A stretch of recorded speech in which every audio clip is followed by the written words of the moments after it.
Compartir con ustedes después de esos días tan lindos que pasamos en el campamento el año pasado.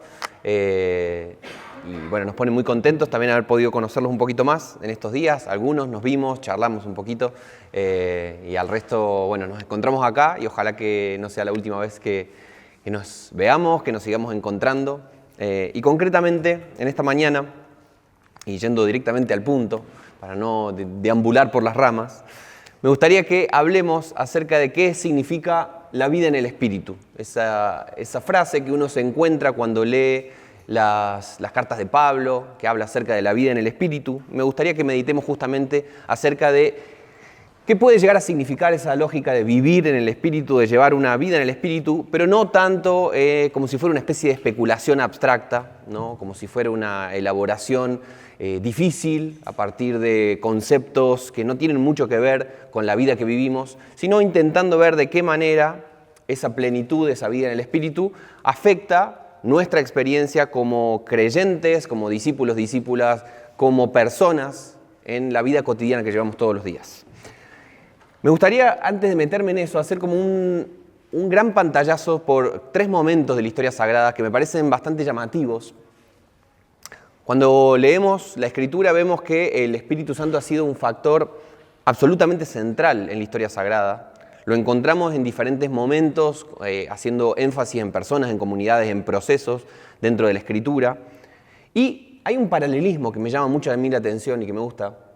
Cuando abrimos la primera página de la Biblia nos encontramos que la vida y la obra de la humanidad comienzan en el momento en el cual el Espíritu viene a vivificar el polvo de la tierra. Ese es el momento en el cual comienzan la vida y la obra de la humanidad. Un poco más adelante, en el momento en el cual Jesús es bautizado, leemos que la vida y la obra, el ministerio de Jesús, también empiezan en el momento en el cual el Espíritu Santo es derramado en forma de paloma, ¿no? O como se manifiesta en forma de paloma durante su bautismo.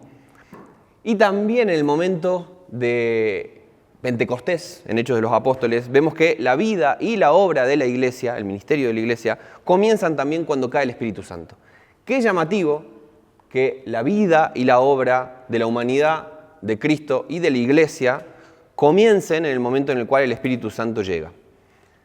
Sin Espíritu Santo en ese sentido no existen ni proyectos, ni vida, ni transformación. Así que el Espíritu Santo es absolutamente fundamental para la experiencia cristiana como tal. No puede existir una experiencia cristiana que esté salida, movida de la presencia y de la vida del Espíritu. Y quizás este sermón podría empezar y terminar como una especie de recorrido por aquellas cosas que las mismas Escrituras dicen al respecto de qué es y cómo es el Espíritu Santo. Por ejemplo, que es aquel que nos guía, como dice Juan capítulo 16, versículo 13. Cuando venga el Espíritu de verdad, Él os guiará a toda verdad, porque no hablará por su propia cuenta, sino que hablará lo que oyere y os hará saber las cosas que habrán de venir. O también quien nos santifica, como dice Pablo en 2 Tesalonicenses 2:13. Dios los escogió como los primeros frutos para ser salvos mediante la obra santificadora del Espíritu y la fe que tienen en la verdad. O quizás también quien nos enseña y quien nos ayuda, como dice Lucas capítulo 12, versículos 11 y 12.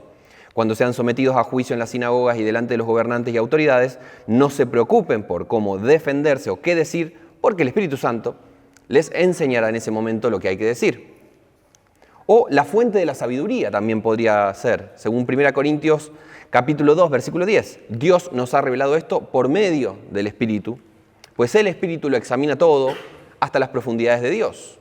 Y es también quien nos consuela y quien nos defiende, quien nos enseña y nos recuerda las cosas que Cristo dijo e hizo. Justamente recién estábamos recordando las cosas que Cristo dijo e hizo. Y con Almen hablamos acerca de esta palabrita que usan los teólogos para hablar de esto, que es anamnesis, ¿no? Es como una reminiscencia, ¿sí? Es volver a pasar por el corazón, es volver a pasar por la mente y es volver a traer esa historia del pasado al presente, actualizarla. Anamnesis, ¿no? Juan capítulo 14, versículo 26 dice: cuando el Padre envíe al abogado defensor, que en griego es paráclito, como mi representante, es decir, al Espíritu Santo, dice Jesús, Él les enseñará todo y les recordará cada cosa que les he dicho. También Romanos 8:26 dice que el Espíritu es quien intercede por nosotros, porque en nuestra debilidad el Espíritu acude a ayudarnos. No sabemos qué pedir, pero el Espíritu mismo intercede por nosotros con gemidos que no pueden expresarse con palabras. Y podríamos seguir, ¿no? El Espíritu Santo es el testigo, es el dador de la vida, es la fuente de poder, la fuente del amor, es el inspirador de la revelación. Y es muy interesante que cuando la Biblia se mete a hablar de estas verdades tan profundas, tan trascendentes, generalmente no lo hace como definiciones de diccionario, como en un pensamiento un poco más esquemático, lógico, racional, de tradición más griega, sino que lo hace con un corazón bien semítico, ¿no? A través de imágenes, a través de metáforas, a través de símbolos muy potentes que siguen hablándonos al día de hoy, ¿no? Entonces, por ejemplo, nos habla la Escritura de que el Espíritu es como un viento que sopla, ¿no? No nos da una definición de diccionario, nos dice como un viento que sopla donde quiere, oye su sonido, ignoras de dónde viene y a dónde va. Dice que es como lenguas de fuego que en Pentecostés se posaron sobre los creyentes. Dice también que es como una paloma que descendió de los cielos y se posó sobre Jesús en su bautismo. Dice que es como aceite, que en el Antiguo y en el Nuevo Testamento se utilizó para ungir a personas para propósitos específicos. Dice también que es como un sello que asegura que la promesa de Dios se va a cumplir. Dice también que es como las arras, es como las garantías. Si alguna vez ustedes han comprado un piso, habrán visto que las arras es como una especie de adelanto que uno da prometiendo que esa es la primera parte de un pago que alguna vez va a llegar completo, ¿no? Entonces es las arras de la esperanza, esa especie de adelanto mientras se espera el pago completo. Dice también que es como un agua viva que brota de los creyentes. Muchas cosas, dice la Escritura, y podríamos seguir, sobre qué es y cómo es el Espíritu Santo. El problema para mí, y a lo mejor para ustedes también, sucede cuando ese Espíritu Santo, que es todas esas cosas maravillosas, se choca con la vida cotidiana, con sus ritmos, con su frenesí, con sus problemas, con sus prioridades, que constantemente demandan la atención, constantemente están llamando nuestra atención, y la rutina, al menos a mí, me vuelve bastante insensible. Y pierdo la capacidad de darme cuenta de ese espíritu que es todas esas cosas, que es guía, que es ayuda, que es consuelo, que es intercesor, que es maestro, que es santificador, que es sabiduría, y más bien se vuelve parte del decorado de mi vida. Está en algún lugar por ahí en el fondo.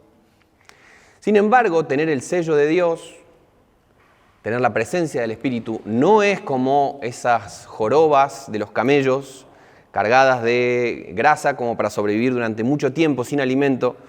No es como una especie de depósito de emergencias para usar en momentos críticos, sino Jesús dijo, es como una especie de río de agua viva, que es la forma bíblica de decir, es un río que está en movimiento, no es un agua que está estancada, es un agua que está constantemente en movimiento, ¿no? Así que hoy me gustaría compartir con ustedes acerca de 3 medios de la gracia, que son la oración, la comunidad y la escritura. Quizás alguno de ustedes se estará preguntando qué es eso de medios de la gracia. Y es un término que se utiliza para hablar acerca de formas, caminos, manifestaciones, ayudas que nos permiten ver en la vida cotidiana de qué manera la gracia de Dios se está expresando. Son medios mediante los cuales la gracia se está expresando. A veces se habla de estas cosas también con el nombre de disciplinas espirituales, ¿no? Como prácticas conectadas, por ejemplo, también con el ayuno, con la confesión, con el servicio, porque en el fondo todas estas cosas intentan responder a la pregunta de cómo hacemos para que todas esas cosas tan lindas que acabamos de decir acerca de qué es y cómo es el Espíritu Santo impacten nuestra vida real. Cómo hacemos que esas imágenes, que esos símbolos, que esas palabras que nos da la Biblia acerca de qué es la vida en el Espíritu, no solo sean conocimientos, sino que también sean estilo de vida, sean cotidianidad. Y justamente para eso vienen en nuestra ayuda estos medios de la gracia, que nos ayudan un poco a silenciar el ruido de un montón de cosas, nos ayudan a calmar las urgencias y a ubicar las cosas en su debido lugar. Y aunque ninguna de estas cosas son mágicas, estaría buenísimo que lo sean, ninguna de estas cosas son mágicas, lo que sí son, y la historia de la Iglesia lo ha demostrado, son grandes ayudas que constantemente han ayudado a los cristianos durante 2000 años para poder traer esa vida del Espíritu, esa plenitud del Espíritu, para que se convierta cada vez más en una realidad de nuestras vidas cotidianas. Así que vamos a ir con la primera, vamos a meternos en primer lugar con la oración, que quizás sea la primera víctima del ritmo de vida al que estamos acostumbrados en la sociedad contemporánea, ¿no? Es un estilo de vida en el cual el tiempo se organiza de una manera bastante frenética. Estamos constantemente rodeados de anuncios, de estímulos, de luces, de brillo, de colores, de ruido, de clickbaits, de celebrities, de fake news. Todas estas cosas que constantemente están bombardeando nuestra atención y haciendo que la contemplación, el silencio, la meditación, mantener la atención sostenida en algo sea cada vez más difícil. ¿Y cuánto necesito yo mismo poder aprender acerca de este ritmo sagrado de la oración? Hablaba Laura recién acerca de la Cuaresma. La Cuaresma básicamente es hacer sagrado el tiempo, ¿sí? Al igual que la Pascua, al igual que la Navidad. Es una forma de hacer sagrado el tiempo, es una forma de recordar que no somos simplemente mecanismos que van pasando el tiempo sin ser conscientes de los espacios y de los lugares. Hay algunos lugares en donde hay que sacarse los zapatos y hay algunos días donde hay que decir Shabbat, ¿sí? Hay ciertos momentos que te hacen tomar conciencia de que el tiempo no es mecánico solamente. Y justamente la oración, en buena medida, cae presa de esta mecánica del tiempo, de la productividad. Así que con esta preocupación sobre la oración me gustaría hablar acerca de 3 cosas que la oración es y 2 cosas que la oración no es. En primer lugar, la oración es una forma de unión con Cristo. Cuando nosotros oramos, estamos identificándonos con la propia vida de Cristo y con su propia oración. Porque si tenemos de alguna manera acceso al Padre y si nuestra oración va a algún lugar más que al techo, es porque Cristo está en el medio. Si sacamos a Cristo de la ecuación, la oración se termina en el techo. Juan capítulo 14, versículos 6 y 7 dice: Yo soy el camino, la verdad y la vida. Nadie llega al Padre sino por mí. Si ustedes realmente me conocieran, conocerían también a mi Padre. Y ya desde este momento lo conocen y lo han visto. Cuando estamos orando, nosotros nos unimos a Cristo en ese proceso porque nuestra misma posibilidad de orar está fundamentada en la persona y la obra de Cristo. Y cualquier respuesta, cualquier interacción que nosotros tengamos también viene gracias a Él. En segundo lugar, la oración no es un mero ritual. Es muy fácil que las cosas que amamos, que nos son significativas, que son trascendentes para nosotros, cosas que disfrutamos, cosas que atesoramos, de tanto hacerlo, se conviertan en rutinas, en rituales vacíos que ya no nos dicen nada, en cosas que ya han perdido el alma, se han secado en ese proceso. Y sin embargo, al respecto de la oración, la Biblia nos pide que vivamos en un equilibrio bastante complicado. Porque en una parte nos dice, orad sin cesar. Y generalmente todas las cosas que hacemos sin cesar se vuelven rutina. Y al mismo tiempo se nos pide que no caigamos en un ritual vacío. Se nos pide una paradoja bastante difícil de cumplir. Jesús dijo en Mateo capítulo 6, versículos 7 y 8, Cuando ores, no parlotees de manera interminable como hacen los seguidores de otras religiones. Piensan que sus oraciones recibirán respuesta solo por repetir las mismas palabras una y otra vez. No seas como ellos, porque tu Padre sabe exactamente lo que necesitas, incluso antes de que se lo pidas. En tercer lugar, la oración es la forma en la cual nos vamos equipando para la vida cristiana. El teólogo ecuatoriano, pero que vivió muchos años en Argentina, René Padilla, dijo lo siguiente: la oración genuina es la que nos compromete con lo que Dios está haciendo en el mundo para cumplir su propósito. La oración genuina es la que nos compromete con lo que Dios está haciendo en el mundo para cumplir su propósito. En Efesios capítulo 3, versículos 16 y 17, Pablo dice: pido en oración que de sus gloriosos e inagotables recursos los fortalezca con poder en el ser interior por medio de su Espíritu. Entonces Cristo habitará en el corazón de ustedes a medida que confíen en Él, echarán raíces profundas en el amor de Dios y ellas los mantendrán fuertes. Sin esta ayuda de Dios, sin esta vida del Espíritu en nosotros, la vida cristiana es imposible. Por eso es imposible también esperar que personas que no tienen el río del Espíritu adentro se comportaran como si lo tuvieran. No sucede así. Si de alguna forma tenemos una vida nueva desde adentro, es porque el Espíritu la está movilizando. Y cuando no dejamos que ese Espíritu movilice con su agua nuestra vida, generalmente recurrimos a cierta religiosidad. Recurrimos a ciertas formas que son nuestra manera esforzada y autónoma de ser sabios o de ser santos o de ser buenos a base de una buena cantidad de esfuerzo.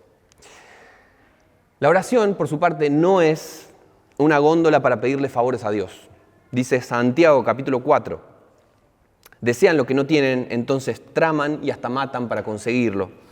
Envidian lo que otros tienen, pero no pueden obtenerlo, por eso luchan y les hacen la guerra para quitárselo. Sin embargo, no tienen lo que desean porque no se lo piden a Dios. Y aun cuando se lo piden, tampoco lo reciben porque piden con malas intenciones. Desean solamente lo que les dará placer. Y es cierto que Dios muchas veces nos ha encontrado a nosotros partiendo de las peores intenciones o las peores motivaciones. No es tan fácil tener buenas motivaciones. Y muchas veces, como vemos en la parábola del hijo pródigo, no es que el hijo pródigo volvió a casa diciendo, la verdad que me porté muy mal con mi papá, debería volver a hacer las cosas bien. No, tiene hambre, así de fácil.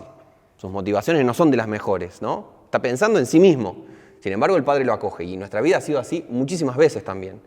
No obstante, parte de madurar en la vida cristiana tiene que ver con este proceso de ir dejando atrás nuestra propia brújula interior acerca de qué es el bien, qué es lo bueno, qué es lo necesario en un momento, para ir identificándonos con los deseos, con los planes de Dios para nosotros y para la realidad.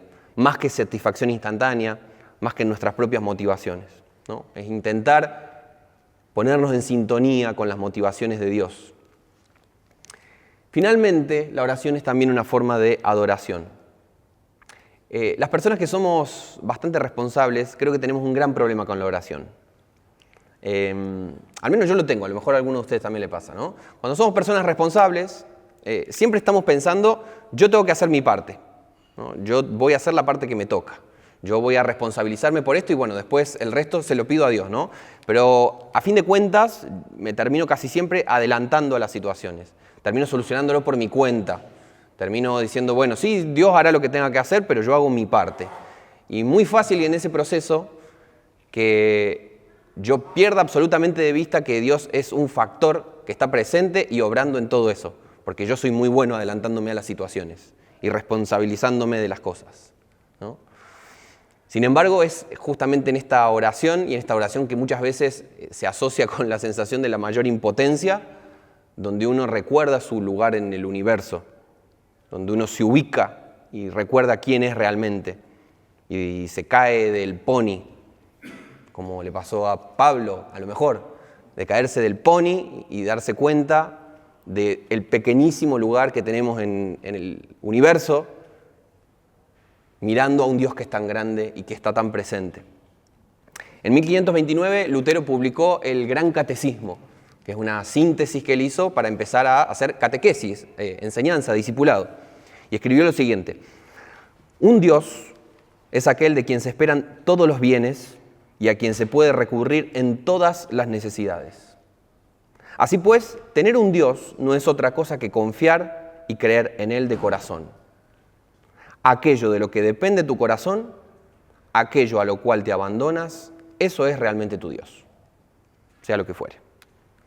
La pregunta entonces con la que me gustaría cerrar esta primera parte sobre la oración es esa: ¿de quién depende tu corazón? ¿A dónde te abandonas? Ese es tu Dios, sea cual fuere. Vamos con la segunda. Vamos a hablar acerca de la comunidad. Aunque hay otras dimensiones de la experiencia del ser y de hacer iglesia, como por ejemplo la cuestión institucional, como por ejemplo la cuestión litúrgica o sacramental, como por ejemplo la enseñanza o el servicio, todo eso es parte del combo de ser y hacer iglesia. Sin embargo, aunque todo eso es una parte muy importante, si eliminamos del ser y del hacer iglesia la dimensión comunitaria, la comunión de los santos, la iglesia, según el perfil de sus miembros, muy fácilmente se convierte en otra cosa. Si uno agarra la iglesia y le saca la vida en comunidad, la iglesia, según la gente que la forme, va a terminar siendo una escuela, una ONG, o quizás una escuela, un show, una empresa, dependiendo de la gente que la forme. Si la gente que la forma, a lo mejor les gusta hacer muchas cosas, son muy productivas, a lo mejor terminan siendo una ONG, o si les gusta aprender cosas, van a terminar siendo una escuela, o una empresa si les gusta crecer. Pero si eliminamos esta dimensión comunitaria del ser iglesia, se pierde algo muy importante en el proceso. Y creo que esto se vio con bastante claridad en la pandemia, ¿no?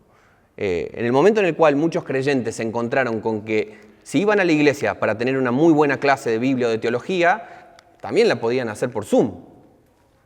Y si iban a la iglesia para ver un muy buen show de música, y te podés conectar a alguna mega iglesia de algún lado del mundo y seguramente vas a ver músicos que son a lo mejor famosos incluso, con grandes pantallas, con grandes equipos de sonido, sin vínculos, sin relaciones profundas, significativas, sin vida compartida. La iglesia se queda a mitad de camino, no termina de ser aquello que debería ser. Así que me gustaría hablar acerca de 3 cosas que la comunión cristiana es y 2 cosas que la comunión cristiana no es. En primer lugar, que la comunidad cristiana es una creación divina. Hechos capítulo 2 dice así: cada día el Señor agregaba a la comunidad cristiana a los que iban siendo salvos. Dios hace algo en ese proceso, trayendo a los que van siendo salvos para que formen parte de la comunidad cristiana. Podríamos decir muchas cosas acerca del parecido de la iglesia con otras organizaciones sociales. Hay ciertos aspectos en los cuales la iglesia se parece a una familia. Hay ciertos aspectos en los cuales la iglesia se parece a una empresa. Hay ciertos aspectos en los cuales la iglesia se parece a un club. Sin embargo, la capacidad de la iglesia para permanecer junta no depende de estos aspectos puramente sociológicos, que podríamos conectar con algunos de estos otros tipos de organizaciones sociales, sino que hay algo extraño que pasa en el ser de la iglesia y que depende de la vida que proviene de la cabeza del cuerpo, de la cabeza que es Cristo. Si no, la iglesia es simplemente una especie de institución decapitada, guillotinada, si no tiene a su cabeza trayéndole la vida al resto del cuerpo. Por eso el aspecto comunitario de la vida cristiana va más allá de que la gente me caiga simpática o no. Va más allá de que, uy, qué bien que yo la estoy pasando, ¿no? Bonhoeffer habla de esto, acerca de encontrar una especie de narcisismo en que estamos juntos y nos queremos porque somos linda gente, ¿no?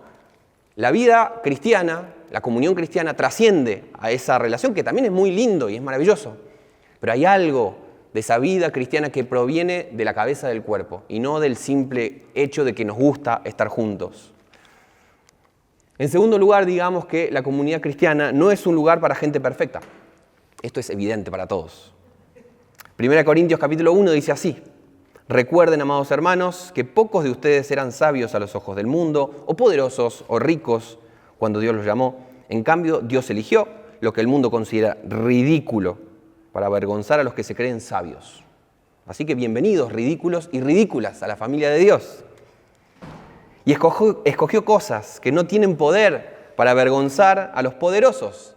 Así que bienvenidos, impotentes a la familia de Dios. Hay lugar acá para ustedes. Y Dios escogió lo despreciado por el mundo, lo que se considera como nada, y lo usó para convertir en nada lo que el mundo considera importante. Así que ustedes, despreciados, despreciadas, sean bienvenidos a la familia de Dios.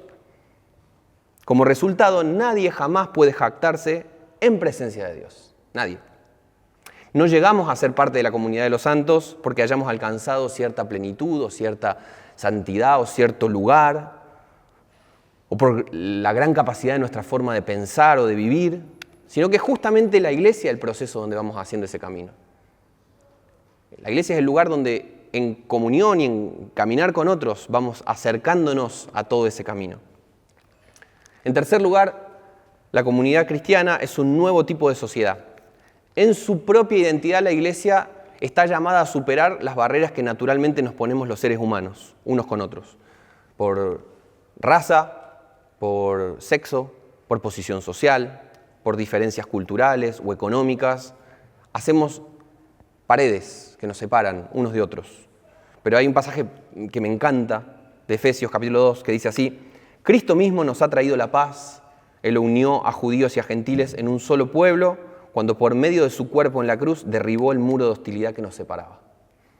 Lo logró al poner fin al sistema de leyes, de mandamientos y ordenanzas, hizo la paz entre judíos y gentiles, al crear de los dos grupos un nuevo pueblo en él.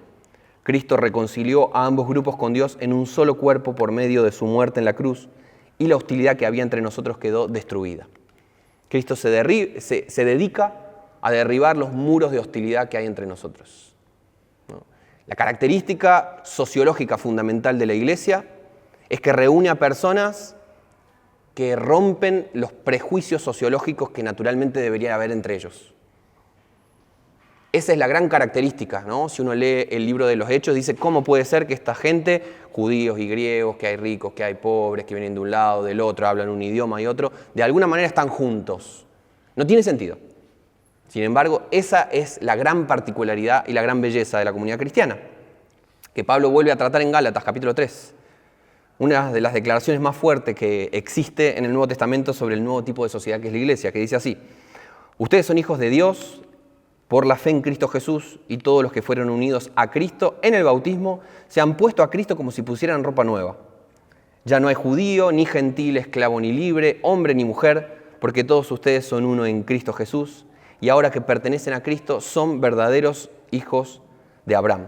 Son sus herederos y las promesas de Dios a Abraham les pertenecen a ustedes. La comunidad, por su parte, no es el medio para alcanzar mis deseos. Seguimos con Gálatas, que dice así: ustedes, mis hermanos, han sido llamados a vivir en libertad, pero no usen esa libertad para satisfacer los deseos de su naturaleza pecaminosa. Al contrario, usen la libertad para servirse unos a otros por amor. Pues toda la ley puede resumirse en un solo mandato: ama a tu prójimo como a ti mismo.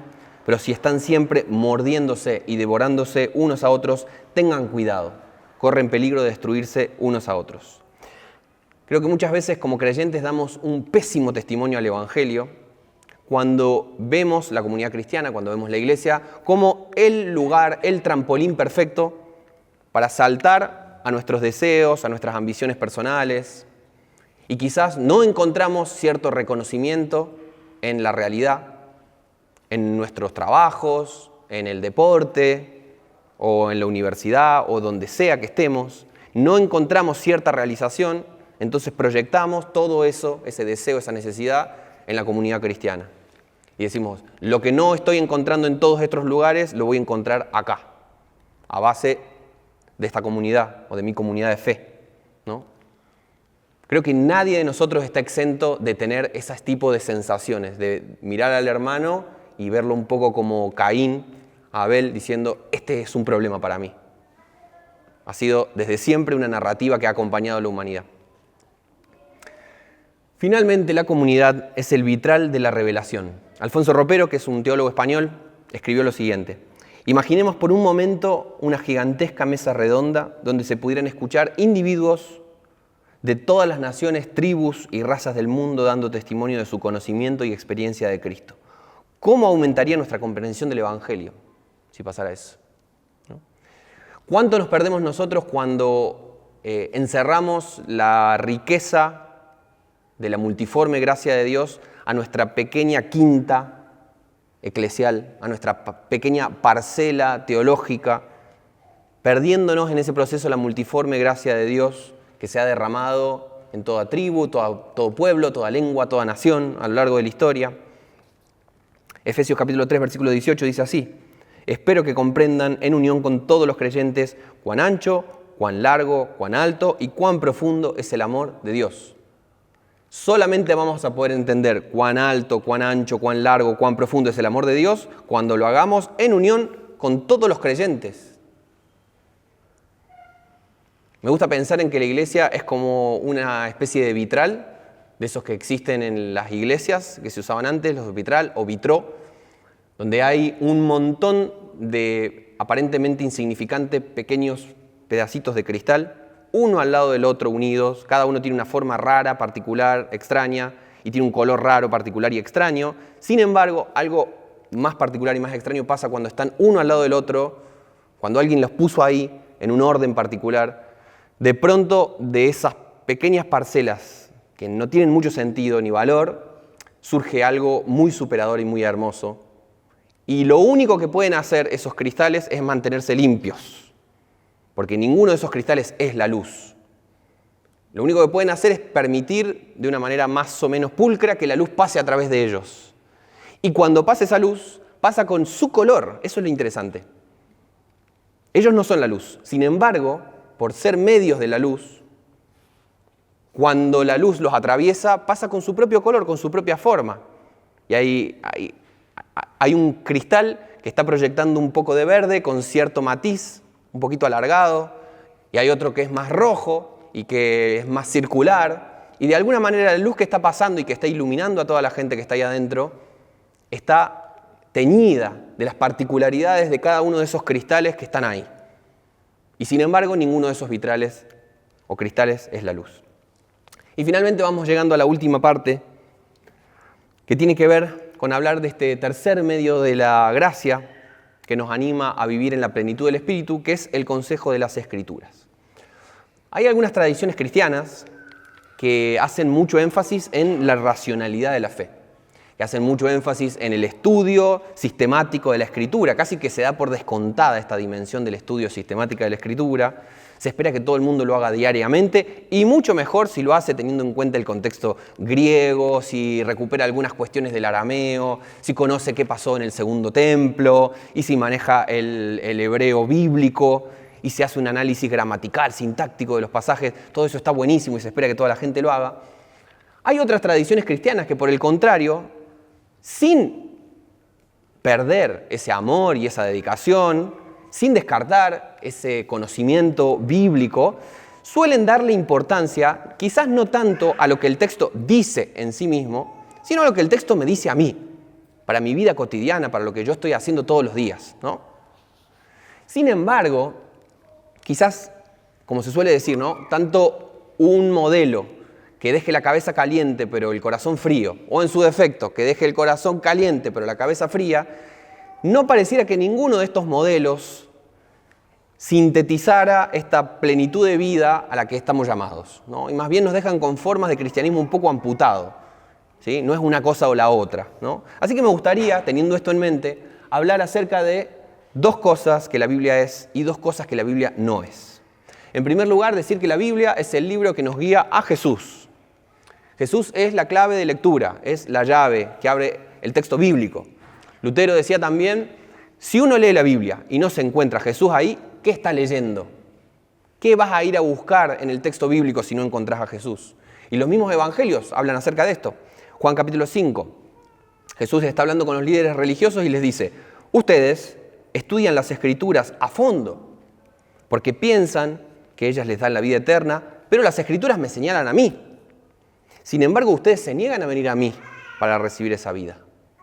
Y como contracara de este punto, tenemos que decir que la Biblia no es un fin en sí misma, ¿sí? El propósito de las Escrituras es guiarnos a Cristo y guiarnos a una experiencia espiritual con Dios mediante la obra de Cristo y el poder de su Espíritu Santo. Nuestro amor, nuestra devoción, nuestra fidelidad, nuestra adoración no se queda en este texto bíblico en sí mismo, como si este texto fuera el final o la finalidad de nuestra devoción y de nuestra adoración, ¿sí? Ni la traducción del original griego ni del hebreo, ¿no? Y acá el ejemplo de los fariseos del Nuevo Testamento es bastante claro. Estaban absolutamente dedicados a la lectura de este texto y pasándose de largo el hecho de que tenían la revelación de Dios ahí frente a ellos. Ustedes piensan, dice Jesús, que este texto es el que les da la vida eterna y no se dan cuenta que este texto debería traerlos a mí, ¿no? Los fariseos habían llegado a una especie de bibliolatría, una adoración al texto en sí mismo, perdiéndose en el proceso la presencia de Dios que estaba delante de ellos, ¿no? Quizás este tipo de actitud, similar a la de los fariseos, puede llevarnos a nosotros a buscar respuestas casi mágicas en el texto, respuestas como de horóscopo, ¿no? Como el texto es prácticamente mágico y está ahí, y es una fuente en sí misma de poder, yo voy a buscar el texto y voy a sacar al texto lo que yo quiero, porque me sirve para mi vida, a manipularlo un poco a mi antojo muchas veces, ¿no? Sin embargo, la Biblia nos invita a tener una experiencia con el Espíritu de Dios. No existe una lectura cristiana de la Escritura que pueda prescindir del Espíritu de Dios. Es a través del Espíritu de Dios donde nosotros aprendemos a mirar a su forma, a su manera, a tener una cosmovisión que refleje esa vida del Espíritu. Y es justamente esa cosmovisión que afecta toda nuestra interioridad y no solamente ir a buscar, hacer cherry picking, agarrar versículos sueltos y traerlos a nuestra vida como una especie de horóscopo. Es ahí justamente donde vamos a encontrar el tipo de lectura de la Escritura que hace sentido. Y no simplemente ir a buscar en el texto los prejuicios o las ideas que quizás nosotros ya traemos, ir a confirmarlas al texto. Decimos también que la Escritura es una puerta para la madurez espiritual. Dice Hebreos capítulo 4, La palabra de Dios es viva y poderosa, es más cortante que cualquier espada de 2 filos, penetra entre el alma y el espíritu, entre la articulación y la médula del hueso, deja al descubierto nuestros pensamientos y deseos más íntimos. En estas historias que encontramos en la Escritura de hombres y de mujeres, escritas en prosa y en poesía, en enseñanzas directas e indirectas, encontramos un montón de herramientas que nos permiten crecer y madurar en nuestra vida de fe. Si no tuviéramos las Escrituras, estaríamos presos de nuestra subjetividad. Lo único que tendríamos para decir es: me parece que Dios dice tal cosa, tengo la impresión de que esto es lo que está sucediendo. No tendríamos un marco más allá de lo que me funcionó a mí o lo que me enseñaron. Sin embargo, las Escrituras justamente nos permiten un marco donde podemos desarrollar una convivencia sana unos con otros, a nivel personal y también a nivel comunitario.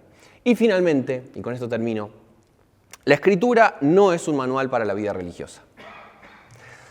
En la Biblia tenemos un libro como Levítico, ¿no? Levítico, quizás ustedes si han tomado el tiempo, en algún punto a nosotros nos puede parecer bastante aburrido, ¿no? Porque uno lo lee y dice, como, ¿de qué está hablando esto, no? Hay que hacer cosas como, no sé, tenemos que dividir una herencia y me dan pautas para dividir una herencia, o tengo que cocinar tal comida, ¿cómo se cocina tal comida? ¿No? Uno dice, ¿qué tiene que ver todo esto con mi vida en el siglo XXI, donde yo le pongo la comida en el microondas? O sea, ¿qué me interesa cómo se cocinaba la comida en este contexto, ¿no? Sin embargo, aunque tenemos el libro de Levítico en el Antiguo Testamento, en el Nuevo Testamento no existe nada parecido al Levítico. Esto es muy interesante, porque de estos mandamientos, estos montones de mandamientos, dicen a veces 613 mandamientos de la Torá, Jesús sintetiza y hace un pack de 2. Dice en Mateo 22, ama al Señor tu Dios con todo tu corazón, con toda tu alma, con toda tu mente. Este es el primero y el más importante mandamiento. Ley 1. Y hay un segundo mandamiento que es igualmente importante. Ama a tu prójimo como a ti mismo. Toda la ley y las exigencias de los profetas se basan en estos 2 mandamientos. ¿Sí? Esta es la versión absolutamente sintetizada y abreviada.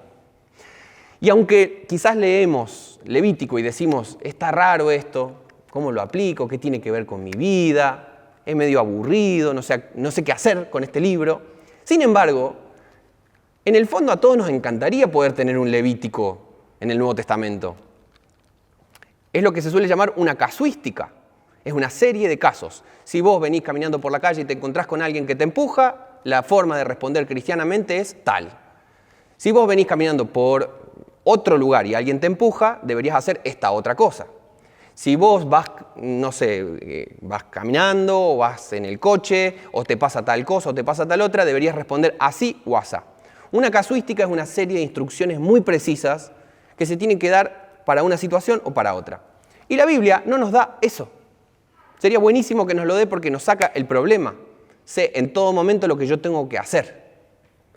Y en vez de darnos eso, y aunque es verdad que nos da pautas, que nos da instrucciones, y que cada una de esas pautas e instrucciones tiene que leerse en su contexto, eso también hay que decirlo, sin embargo, la Biblia no nos está presentando una casuística de la vida religiosa.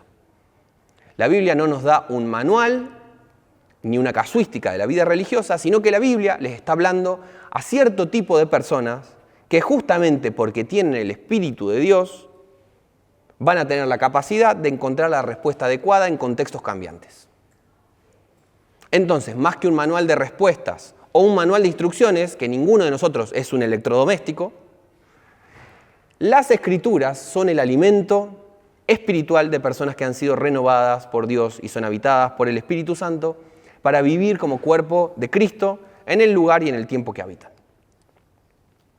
Así que, y haciendo una síntesis, la oración, la comunidad y la Escritura son estos medios de la gracia que nos ayudan a disciplinar nuestra atención, que nos ayudan a purificar nuestros afectos, que nos ayudan a enfocar nuestro tiempo y nuestra vida cotidiana para que esta vocación que tenemos, que es andar en la vida del Espíritu, no sea simplemente algo que está ahí como parte del decorado de nuestra vida, sino que de alguna manera vaya siendo parte, se haga carne en nuestra cotidianidad y en nuestras formas de todos los días. Y me gustaría que lo pidamos en oración a todo esto. Te pedimos, Señor, que en esta vida del Espíritu que funciona como un agua que brota, que está en movimiento. Nos saques de las rutinas, de los ritmos frenéticos que nos vuelven insensibles. Te pedimos, Señor, que a través de estos medios, la oración, la vida en comunidad, el consejo de la Escritura, que abras nuestros ojos a tu presencia constante, que no nos dejes, Señor, en ese estado catatónico de no darnos cuenta de que estás ahí, Señor. Ayúdanos a no perdernos entre los ritmos y los estímulos. Ayúdanos a no perder el rumbo de las cosas que estás haciendo y diciendo a nuestro alrededor. Afinar nuestros oídos espirituales, limpiar nuestros ojos de la ceguera que vamos acumulando. Que nuestro corazón esté sensible, Señor. ¿De qué sirve ser cristianos, seguir tus caminos, si somos insensibles a tu voz? Conmover nuestros corazones, Señor, una vez más. Volvé a pasar esa esperanza por nuestros corazones y por nuestra mente, para que podamos abrir nuestra alma a la presencia del Espíritu. Te lo pedimos en el nombre de Jesús. Amén.